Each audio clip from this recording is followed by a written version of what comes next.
High and welcome. आज आपण Pitt's India act 1784 बोलणार आहोत.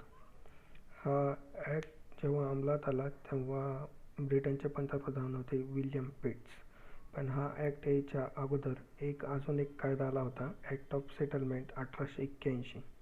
या कायद्यानुसार सुप्रीम कोर्ट आणि गव्हर्नर जनरल यांचं काउन्सिल यांचे कार्य अधिकाराचं क्षेत्र हे फिक्स करून टाकलं होतं, जेणेकरून सुप्रीम कोर्ट आणि गव्हर्नर जनरलमधला वाद संपुष्टात यावा.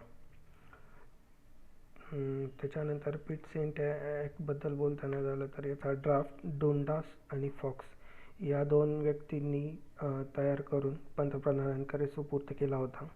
पंतप्रधानांनी त्याचं बिल जानेवारी मध्ये संसदेमध्ये ठेवलं आणि हा ॲक्ट ऑगस्टमध्ये पास झाला. तर या ॲक्टच्या तरतुदी बघताना आपल्या लक्षात येईल की या ॲक्टमध्ये गव्हर्नर जनरलला पॉवरफुल केलं होतं. सुप्रीम कोर्ट आणि गव्हर्नर जनरल काउन्सिलमधला वाद संपवून. तसंच या गव्हर्नर जनरलचं काउन्सिल हे जे पहिले अगोदर 4 सदस्य होते त्यांची संख्या 4 वरून 3 वर आणली होती, जेणेकरून त्या गव्हर्नर जनरलच्या काउन्सिलमध्ये बहुमताच्या जोरावर जो गव्हर्नर जनरलची ताकद कमी होत होती ती कमी होण्याचा मार्ग संपला आणि गव्हर्नर जनरल पॉवरफुल झाला. त्याच्यानंतर मद्रास आणि मुंबई यांच्या गव्हर्नर्सला युद्ध करण्यासाठी अगोदर गव्हर्नर जनरल ऑफ बंगालची परवानगी घेणं आवश्यक झालं. जर असं आढळून आलं की युद्ध करण्यासाठी कुठली विपरीत परिस्थिती नव्हती तरी युद्ध केलेलं आहे, तर मात्र गव्हर्नर जनरलवर कारवाई करण्यात येणार होती मद्रास आणि मुंबईच्या. म्हणजे त्यांना एक खरंच एक कारण दिसलं पाहिजे की युद्ध करण्यासारखी परिस्थिती होती. गव्हर्नर जनरलला कंपनीच्या अधिकाऱ्यांची नियुक्ती बदली करण्याचे अधिकार देण्यात आले होते. पुन्हा हा ॲक्ट करण्यामागचं एक महत्त्वाचं कारण म्हणजे असं होतं की अमेरिकेतल्या वसाहतींचा वरचा इंग्लंडचा ताबा संपला होता. त्याच्यामुळं आता भारतावर त्यांची जी सत्ता होती त्यांच्याकडं त्यांचं लक्ष केंद्रित होणं स्वाभाविक होतं. जे आपल्या हातात आहे ते आपण चांगलं सांभाळावं म्हणून इंग्लंडने हा कायदा केला होता. यानुसार बोर्ड ऑफ कंट्रोलची स्थापना करण्यात आली. याच्यामध्ये एक राज्य सचिव होते, एक वित्तमंत्री होते आणि 4 सदस्य यांचं हे बोर्ड ऑफ कंट्रोल होतं. आणि या सदस्यांमध्ये कोरम होते. कोरम म्हणजे मिनिमम लोकांची संख्या ही बैठक पार पाडण्यासाठी होती 3 सदस्य. आणि याच्यामध्ये बहुमताने निर्णय घेणं अपेक्षित होतं. पण निर्णायक मत देण्याचा अधिकार स्टेट सेक्रेटरी म्हणजे राज्य सचिवाला होता. तर हे board of control powerful body होती. यांना कार्यक्षेत्र होतं, त्यांना सैनिकी क्षेत्रामध्ये निर्णय घेण्याचे अधिकार होते, असैनिकी क्षेत्राबद्दलचे निर्णय घेण्याचे अधिकार होते, ॲडमिनिस्ट्रेशनबद्दलचे प्रशासनाबद्दलचे निर्णय घेण्याचे अधिकार होते, रेव्हेन्यूबद्दलचे म्हणजे जे राजस्व जमा होणार आहे त्याच्याबद्दल निर्णय घेण्याचे अधिकार होते. आणि बोर्ड ऑफ डायरेक्टर जे कंपनीचं आहे त्यांना बोर्ड ऑफ कंट्रोलच्या आदेशाचं पालन करणं बंधनकारक होतं. पण अशी तरतूद होती की बोर्ड ऑफ डायरेक्टरला बोर्ड ऑफ कंट्रोलबद्दल सम्राटाकडे तक्रार करण्याचा अधिकार दिलेला होता. पुन्हा बोर्ड ऑफ डायरेक्टरचे कर्मचारी बोर्ड ऑफ डायरेक्टरला कंपनीचे कर्मचारी नियुक्त करण्याचा अधिकार होता, पण त्यांना काढण्याचा अधिकार हा बोर्ड ऑफ कंट्रोलकडे देण्यात आलेला होता.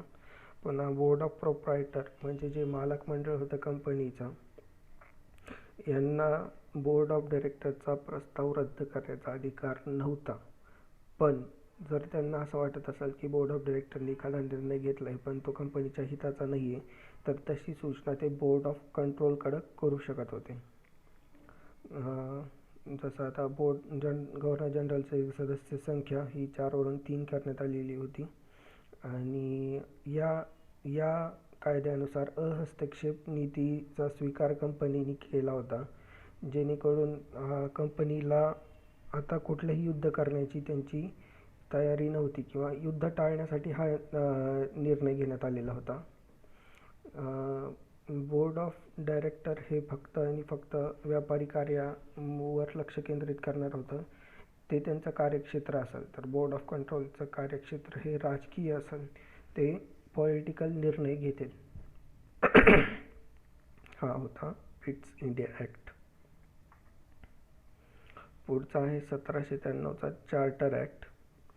या ॲक्टच्या तरतुदी बघताना आपल्या लक्षात येईल की या ॲक्टमध्ये कंपनीने 20 वर्षासाठी व्यापारासाठी परवानगी मिळालेली होती. आणि या स्टेजला कंपनीची जी अर्निंग होती ती होती 12.5 लक्ष पाऊंड होती. तर याच्यामध्ये संसदेचं कर्ज परत करण्यासाठी 5 लक्ष पाऊंडची तरतूद करण्यात आली होती. आणि त्यांनी जो कंपनीचा डिव्हिडंड रेट आहे हा 10% केला होता. जो लाभांश दर आहे, कंपनीची परिस्थिती आता चांगली झालेली होती 1793मध्ये. जे बोर्ड ऑफ कंट्रोलचे सदस्य व कर्मचारी होते यांचं वेतन आता भारताच्या संचित निधीमधून देण्यात येणार होतं. आणि हे भारताच्या संचित निधीमधून 1919 पर्यंत देण्यात आलेलं होतं वेतन बोर्ड ऑफ कंट्रोलचं.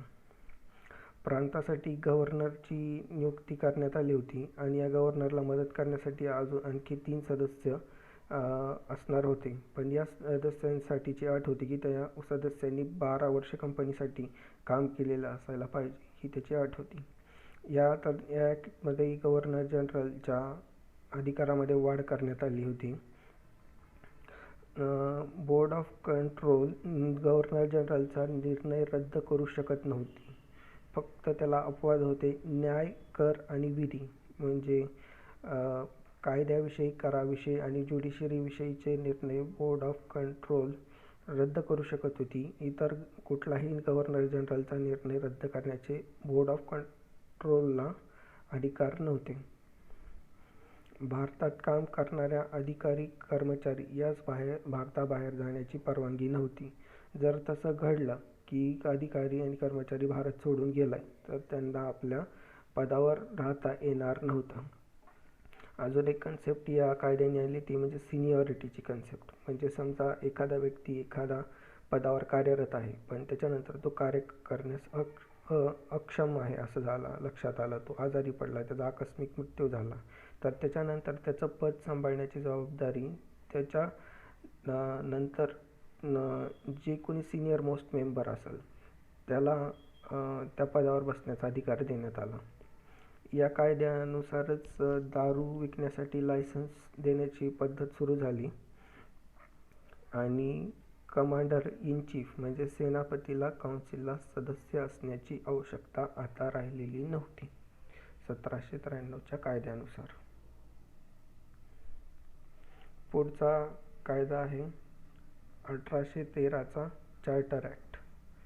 तर या कायद्याची पार्श्वभूमी लक्षात घेताना आपल्याला लक्षात येईल की नेपोलियनने युरोपची नाकेबंदी सुरू केली होती. त्याच्यामुळे युरोपच्या व्यापाऱ्यांना बाकीकडं व्यापार करण्यासाठी मुभा मिळत नव्हती. म्हणून व्यापाऱ्यांचं लक्ष आलं होतं की भारतासोबत व्यापार करण्याची त्यांना परवानगी आवश्यक वाटत होती.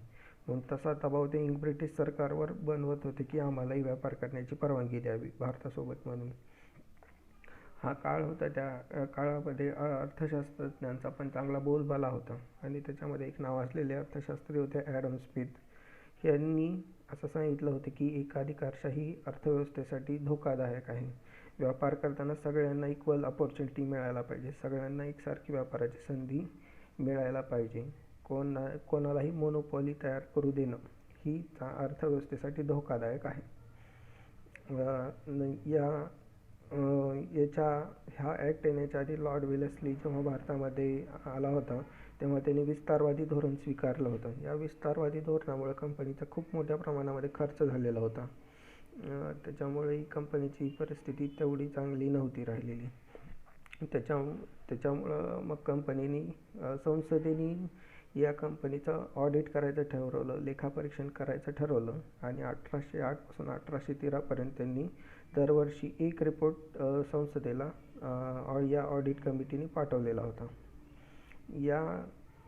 या ऑडिट रिपोर्टच्या आधारावर कंपनीने काही कायदे तयार केले 1813मध्ये.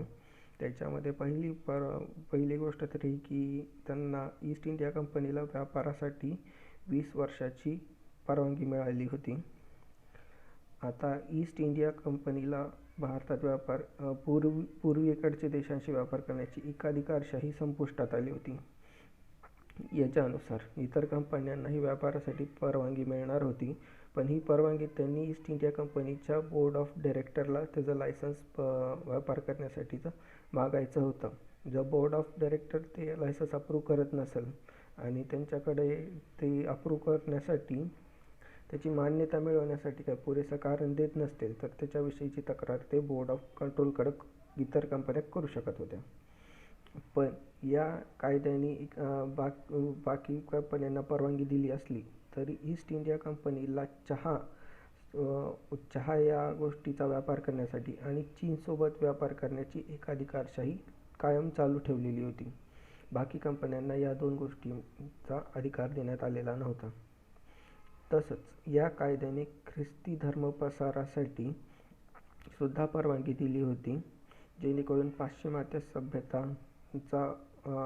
सभ्यता या पूर्वेकडे पसराव्यात. या कायद्यानुसार शिक्षणासाठी 1,00,000 रुपयाचा खर्च करणं बजेटमध्ये तशी तरतूद करण्यात आली. शिक्षणासाठी 1,00,000 रुपये खर्च करण्यात यावा. तसंच तपासणी सोपी जावी म्हणून व्यापारी खातं आणि शासन संबंधी म्हणजे ॲडमिनिस्ट्रेशन संबंधीचं खातं वेगवेगळं केलं होतं, त्याची तपासणी करणं सोपं जावं म्हणून. या कायद्यानुसार बोर्ड ऑफ कंट्रोलची पॉवर वाढवलेली होती. पुन्हा भारतीयांवर कर लादण्याची प्रथाही 1813च्या ॲक्टनुसार करण्यात आली होती. अगोदर भारतीयांकडून कर घेण्याची कुठली पद्धत नव्हती. कंपनीला सैनिकांसाठी नियम बनवण्याचा पण अधिकार या कायद्याने मिळालेला होता आणि या कायद्यानुसारच कलकत्त्यामध्ये चर्चची स्थापना करण्यात आलेली होती.